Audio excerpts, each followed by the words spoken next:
The loss of nonverbal body cues is among the most overlooked reasons why employees feel so disengaged from others. If used properly and at scale, empathetic body language equals employee engagement. Disengagement happens not because people don't want to be empathetic, but because with today's tools, they don't know how. So that was a quick snippet from Erica Dhawan's book, Digital Body Language, and here to discuss it today is Stephanie Richards. So Stephanie, welcome. Thank you, Mickey. I appreciate you having me. Yeah, thank you. So as with every other book we do on this podcast, the person I'm having on the show is the one that gets to pick it. So you chose this book. So why? What led you to choose to read this book and to want to share it with others? Absolutely. So my background is in public relations.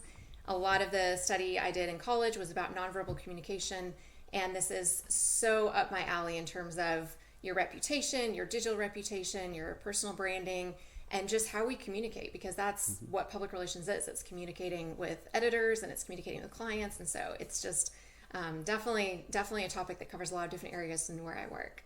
Awesome. Very cool. So for those that haven't read the book, I think it might be worth us discussing the 4 principles that Erica shares throughout the book. They're valuing visibly, communicating carefully, collaborating confidently, and trusting totally. So all little well-written ones there. But let's start with the first one and dig in just to each one a little bit. So valuing visibly, in short, means explicitly showing that you're attentive, aware, and appreciative, because people, again, don't have the physical body language. But what else kind of goes into valuing visibly? Absolutely. So, if you think about when you're communicating with somebody in terms of nonverbal communications, you lean forward, you make eye contact, you do all of those things. And so this is talking a lot about how do you do that digitally. And some things that I think a lot of times get missed is something like, how quickly do you respond to something? There are different preferences for people in terms of what's too long to respond to a text message. Some people think, well, you got a text message, so you haven't responded in 30 minutes, you're ignoring it. Whereas other people, they may not respond for days. And so we all have our own interpretations of that.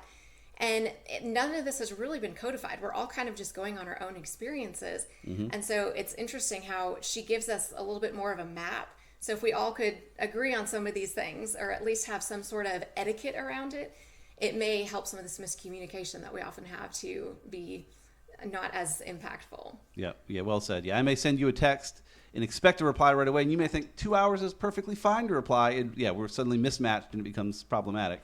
I also saw her talk in one of her TED Talks. She mentioned practicing radical recognition, whereas if you worked all weekend, we came in the office, I would thank you so much for working, but if I send you a quick text saying thanks, it just doesn't feel the same. You got to be radical about that recognition because it's harder to push it through.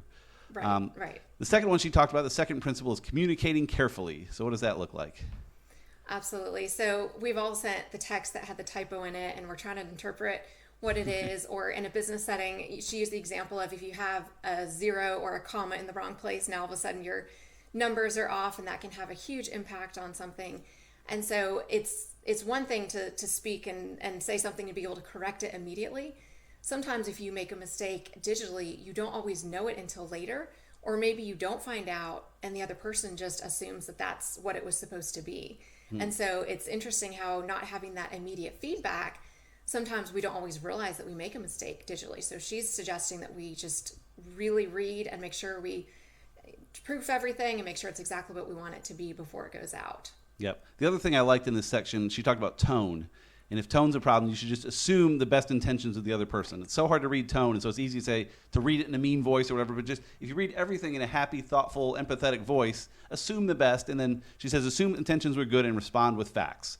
So if you're not sure if the intention was good or bad, assume it was good, but just be factual with your response and keep things good, because I think a lot of miscommunication happens there where someone sends a perfectly polite message, but someone reads it, emphasizes the wrong word, and reads it poorly, and it can go downhill quickly. So assuming good intentions are good for life in general, but especially for digital communications. Yeah, absolutely. We can have our own filters for what we think the relationship is, and so we're automatically going to read something negative into it if we have a negative sense.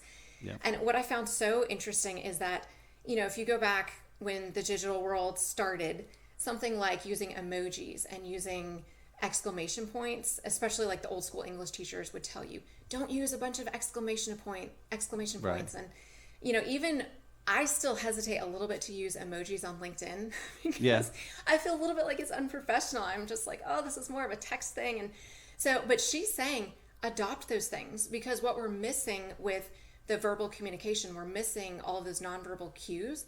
those emojis are really there to help do that. They're really there to help make sure, like, hey, I put a smiley face on this because you can't see me smiling, but I'm really smiling behind this keyboard. Right. And even just the exclamation points, which, those of us who have a writing background, we kind of cringe a little bit, but I think we have to just realize that this is moving forward. This is the new world, and if you don't catch up, you're going to be behind. Like, I still to this day see people do the double spaces behind sentences. I was just going to say that. Yeah, I wondered if you were. That took me years to break. I was trained so hard to do double spaces after sentences, but Yes. Every once in a while, I will still see that, and that's just a sign. That's like your digital persona that she talks about. If you have a double space behind your sentences, you immediately know what era that's from. Exactly. And so it's part of your digital persona. It's really funny. Yeah, I took my keyboarding classes back in the 90s when that was a class in high school to learn how to type properly, and they drilled that into us, double space. Double space, yes, not anymore. Absolutely. Her third principle is collaborating confidently. So tell us a bit about that one. Yeah, absolutely. So, a lot of it has to do with just teamwork. So she's talking a lot about, making sure that everybody is contributing, making sure that people feel like they can contribute and that there's space for them, and figuring out what channels make the most sense for that form of communication. And it's helpful to stop and think through those things, because a lot of times we'll just shoot off a text message or shoot off an email, and we're not always thinking about is this the right medium? Am I working as a team here? So there's a lot of different things that we need to pause and think a little bit more about what we're doing in those areas. Yep, good point. Yeah, using the right medium is tough, because I want to default to email every time. That's what I prefer, but that's not always the best solution. I think it often is, but not always. So yeah. Right. And she gives great guidelines about, here's when you would use a text message, here's when you would use email. And it's helpful to just be able to have a little bit of confidence in that and going, okay, I can look at this and say, this is more of a text, this is more of an email conversation. And so it takes some of the ambiguity out of that. Yeah, and I think phone calls probably fall into that too, where I think the older you are, the more likely you are to pick up the phone, and the younger you are, the more likely you are to ignore every phone call that comes in. So yes, that was something I wanted to bring up. It's hilarious because the younger generation sees a phone call as an interruption, as an intrusion, or as something that causes them anxiety, because they're thinking, oh no, somebody's hurt, something's wrong, there's an emergency, because why are you calling me? Right. And so, the generations that grew up with the phone, it's not that big of a deal. And I intentionally will just call my friends out of the blue just to maintain that connection, even though it's not common anymore. But just so that when I call them, it's not an emergency. So they know, hey, Stephanie's just calling to say, hey, it's not, like it's some emergency. But yeah, that's definitely a divide in the business world, the younger generation and the older generation. Yeah, I've seen it listed as the hierarchy of attention. Like, how quickly should you respond, which you mentioned a little bit too. Like, if I send you something in the mail, I expect you to respond in a couple days. If I send you an email, I expect a couple hours. If I send you a text, I expect a couple minutes. But if you call, you're saying drop everything right now and answer. And that's where I think people see the interruption. Because even a text, you can brush off, finish what you're doing and engage. But a call is different. But it's also often the best way to communicate too, to actually have the tone of voice. And you're not having to assume tone or any of that kind of stuff. So it's a tricky thing for sure. Right. It's a little bit of a lost art to be on the phone now. It is, yes, for sure. Last principle she shares is trusting totally. Tell us what you got there. Right, absolutely. So, building trust over the digital mediums is kind of hard.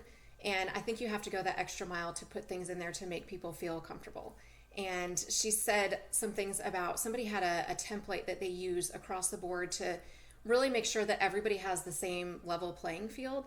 And different things like that can help take some of the ambiguity out of it. But even just making sure that people have the space to say things, making sure that people are included. So let's say introverts are not comfortable speaking up in a Zoom meeting. Then maybe you have some sort of process at the end where people give some of their feedback over email at the end, and being able to understand that, some people are going to feel comfortable doing certain communication channels and some people aren't, but making sure that it's a level playing field for everybody and inviting that feedback, whichever channel of communication makes the most sense for those people is something that I thought was a good point that she made. Yeah, I saw somewhere, she said, maybe in that TED Talk, but about how some businesses in their Zoom meetings, they'll ask people to give their thoughts in the text, like in the chat on the side, and then they'll call on some of the better answers there. So that way people aren't intimidated to speak up. Everyone puts it in there, and then they can call on the person to do that. I think it also helps to pay attention to who's not speaking up enough. Allie, my business partner, does a great job of that in team meetings. She'll, toward the end, say, okay, Brooke, I haven't heard much from you yet. You've been quiet. Well, what do you think about this situation we're talking about? And often the quiet people have by far the best insights because they've been listening so patiently to see what's going on. But you have to pull that out because otherwise they'll just be happy to sit there and let the call end and move on with their life. So Yeah. Right. Absolutely. And I think she makes a great point about being very upfront and setting things out there so that everybody's on the same page. So, if you talk about your missions and your values and you talk about, the protocol, I think it helps to build that trust because everybody knows what's happening and then you follow through with those things. And so there's a lot there in terms of just setting the stage and setting standards and saying, we want everybody to contribute. So that's part of our process when we do the meetings and just have that as part of your protocol. Yep. So the more that you establish that, I think it builds up trust so that everybody knows, because it's hard to have trust if you walk into a room and you don't know what's happening, or Right. you walk into a digital for sure. space, you don't know what's happening. It's hard to trust. Should I send this email? Should I not send this email? So the more, I think, light you can shed on that path, I think it helps create a safer environment for people to communicate. Yep. Well said. I like that. Yeah. So those are the 4 principles: valuing visibly, communicating carefully, collaborating confidently, and trusting totally. So you're a PR person / digital branding, and you've seen a lot of that sort of through this. How do you think digital body language affects personal branding and things of that nature? So I felt like this book was on the digital side about texting, typing, communicating verbally or in the written form. And I thought that married so well with the other side of things that I do with public relations, which is the nonverbal side on video. So, I work with people when they go on camera, what are you communicating nonverbally? And because everything is so digital now, that's really become a huge part of our personal branding. Yep. So, if you think about, what is your background? What are you wearing? What are the colors are you wearing? How does that communicate who you are to other people? And you can think of it in terms of like the digital side of things as one. She even talked about like having a low resolution photo and how that can reflect negatively on you if that's your LinkedIn profile and it's really low resolution. Yep.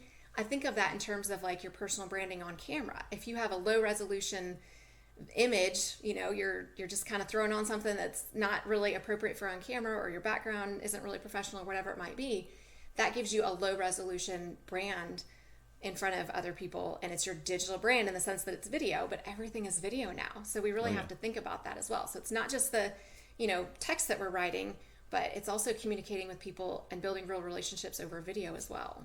Yep. I like that. Yeah, I take most of these calls from my home office, and I've worked very hard on my background there. And I'm at the office today, so the background here is not quite as good. But your background very clearly has been built for video calls. I mean, it seems very intentional to me. For those of you listening to this, you can, if you look me up on LinkedIn, I'll share some video clips, and you can see what I'm talking about here. But Stephanie very clearly has thought about that with her background and with the flowers and the books and the artwork. It looks fantastic. So it's a good setup you have going there for sure. Thank you. Appreciate that. So the other piece of the book, she gives 5 core strategies for good digital body language, which kind of overlaps, it feels like to me, the 4 principles a bit. So I don't think we'll go as deep into these, but I think it's worth hitting these 5 strategies. So the first one is brevity creates confusion. Short, succinct communication can feel cold and dismissive. So any thoughts on that one? I can be guilty of this because a lot of times I'm shooting off emails, and I remember the lady that works with me, Sarah. I've had the conversation with her. If you get a 1-sentence email from me, it's not because I'm trying to be rude. It's just I needed to just get something done. And I told her that years ago. And so there was at least an understanding there. But, more recently I've tried to start a little bit more with, hello, how are you? How was your weekend? And, still be brief and to the point, but be a little bit more personal in it. And, I communicate a lot with CEOs. And so they don't want a long email from me. They don't have much time to read it.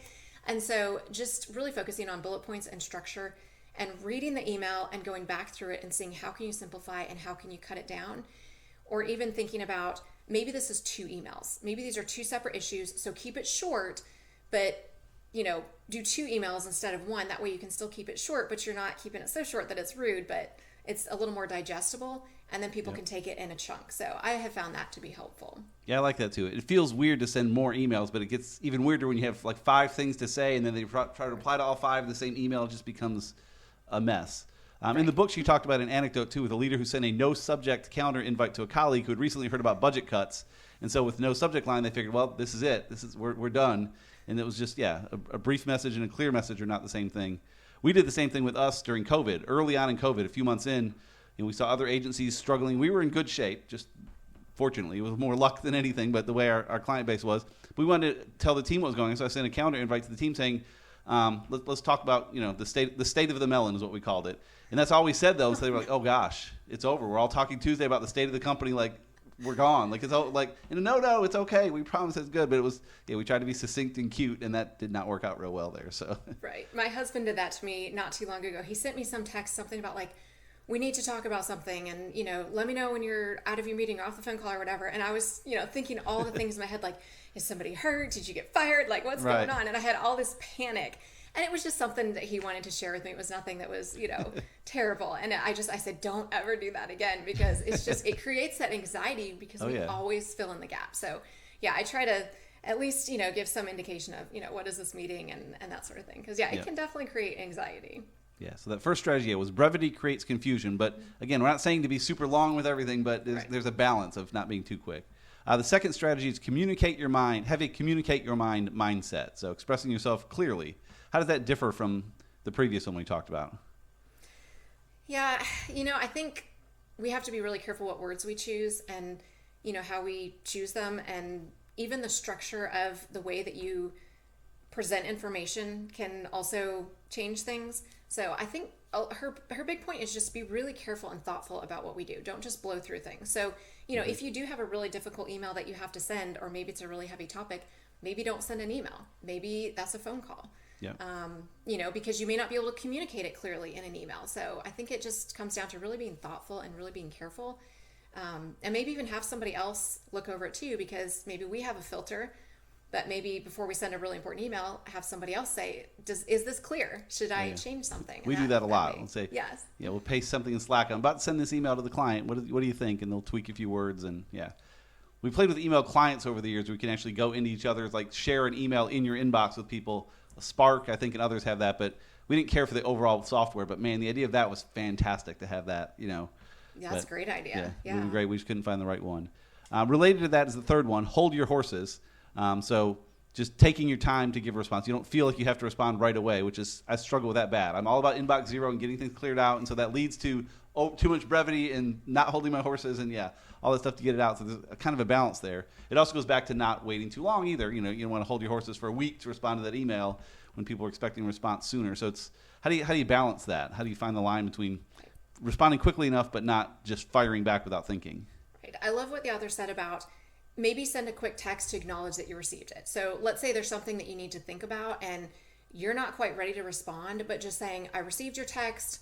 I'll get back with you as soon as I can. And that way somebody's not sitting there just wondering. They know that you received it. Yep. But at least you don't feel like you have to just shoot off an email or a text before you're ready. So I thought that was a really helpful tip that she gave. Yeah, I like that. Yeah, we have about 200 websites we manage. And they send in tickets all the time to Amanda. She answers them. And she gets back quickly, but there's times where she can't. And so we've looked at how can we best do that. And that's basically what she does on a lot of this. She'll write back and say, Stephanie, got your ticket. Ashley's out for a couple hours. We're going to work on it this afternoon. We'll get back to you with it then.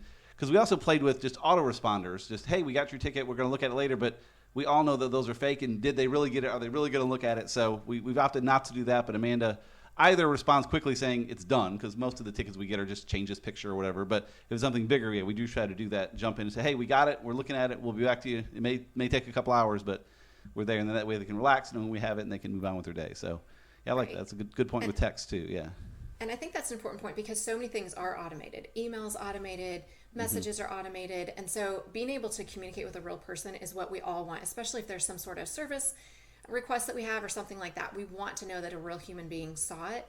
So I think even scaling it down and not just having everything automated, but having those personal responses, I think can go a long way in building up your digital brand as well. Oh, yeah. Yeah, I've written a few times on my blog about automation. And despite being a digital marketing firm, I push against automation a lot. I mean, there's certainly places for it. If someone submits a inquiry on our website, it goes in our CRM automatically and some of that stuff. But, yeah, too much is being automated, I think. And just taking the time to talk to humans and can be a great thing. And I think it also helps that for both of our businesses, we work with relatively few clients compared to, someone that's selling 1 million widgets a year or something. Like, we can take the time to be more manual. I think if you're selling, again, 1 million widgets, you have to have a lot more automation just to deal with the flow. But in most of our cases, people automate just because they can when they probably shouldn't. I mean, you should just talk to people and do it the right way. So the fourth one in here, we talked about a little bit already, but assume the best intent. I don't even think we need to go in here necessarily. I think it's, always try to interpret communications from the others with ideal intent, assume the best of people. And I think Allie kind of gets on to me because I'm almost too good about that. I'm too trusting, and if someone will yell at me, I'm like, they didn't mean it. But yeah, so there's certainly a balance there. But assuming better intent is always going to lead to a better outcome. But the fifth one here is find your voice, paying attention to how you communicate. Tell me more about how someone could find their voice for improved digital body language. Right. So as a writer, I think that this is something that people need to think about, because you can write in a really casual tone. You can write in a really formal tone. Like, I tend to be a little bit formal. I'm a little old school, and I'm kind of an old soul. And so, I like a little bit of formality, but that can come across as a little bit too cold. So I think you have to really think, who are you? What's authentic to you? Because a lot of people, may have a mismatch. They may be, being overly casual just because they're not thinking about it, or they may be too formal and stuffy and they're really a friendly person in real life. And so, just making sure that you understand who you are and what do you want your message to be, what do you want to be known for, goes back to that personal branding. You really have to think about, what is my digital personal brand in that area? And then thinking through, well, what are those things? Do I use exclamation points? Do I use, really fancy language? Or, like the one she talked about, when you do a greeting, she talked about, do you say hey in the email? And she said that's such a common thing now. And again, as a writer, I'm like, I wouldn't write an email to a CEO and say, hey, Tim, or whatever, Right. And so, but I've thought about this because I go back and forth between hi and hello when I talk to editors. And I typically do hello because I feel like it's a little more respectful than just hi. I feel like hi is like, I know you, and I'm making a presumption here, but I feel like hello is a little more respectful but still friendly. So I think about these things, and I think people need to figure out, where do they fall on that spectrum, and where do they want to be, and does that align? Gotcha. Awesome. I love that. So, the 5 core strategies for good digital body language. They were brevity creates confusion, a communicate your mind mindset, hold your horses, assume the best intent, and find your voice. So, a lot in this book, and we covered just a fraction of it. There's so much good stuff in here, but we're about out of time here. So, Stephanie, how can people find you and see more of your formal writing and all the great stuff that you do and connect with you? Absolutely. So my public relations firm is So Grow PR. It's so like you sow seeds, SOWGROWPR. And then my consulting side is oncamerafashion.com. Awesome. Appreciate it. Thank you so much for your time. Great. This was Thanks, great. Nikki. Thank you.